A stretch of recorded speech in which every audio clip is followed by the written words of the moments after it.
എന്നാൽ ഈശോ പുഞ്ചിരിയോടെ അവരെ അഭിവാദ്യം ചെയ്യുന്നത് കണ്ടപ്പോൾ അവർക്ക് ധൈര്യമായി, അല്പം തുറവിയായി. സിനഗോഗിന്റെ ഗൗരവഭാവമുള്ള തലവൻ അവരുടെ ഇടയിൽ നിന്ന് മുന്നോട്ട് വരുന്നു. ഇയാളെ അവർ കഴിഞ്ഞ വർഷം കണ്ടതാണ്. നിങ്ങൾക്ക് സമാധാനം, ഈശോ ഉടനെ അഭിവാദ്യം ചെയ്തു. നിങ്ങളുടെ പട്ടണത്തിൽ സ്വല്പം താമസിക്കാൻ ഞങ്ങളെ അനുവദിക്കുമോ?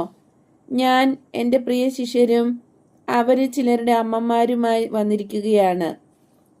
ഗുരുവേ, അങ്ങേക്ക് ഞങ്ങളോട് അല്ലെങ്കിൽ എന്നോട് പിണക്കമില്ലേ? പിണക്കമോ? അതെന്താണെന്ന് എനിക്കറിഞ്ഞുകൂടാ. എന്തിനാണ് ഞാൻ പിണങ്ങേണ്ടതെന്നും എനിക്കറിഞ്ഞുകൂടാ. കഴിഞ്ഞ വർഷം ഞാൻ നിങ്ങൾക്ക് വിഷമം വരുത്തി. അറിയാത്ത ഒരു മനുഷ്യനെയാണ് നീ വിഷമിപ്പിച്ചത്. അങ്ങനെ ചെയ്യേണ്ടത് ശരിയാണെന്ന ബോധ്യത്തിലാണ് ചെയ്തത്. പിന്നീട് നിനക്ക് കാര്യം മനസ്സിലായി. അപ്പോൾ അതേക്കുറിച്ച് പശ്ചാത്താപവും ഉണ്ടായല്ലോ.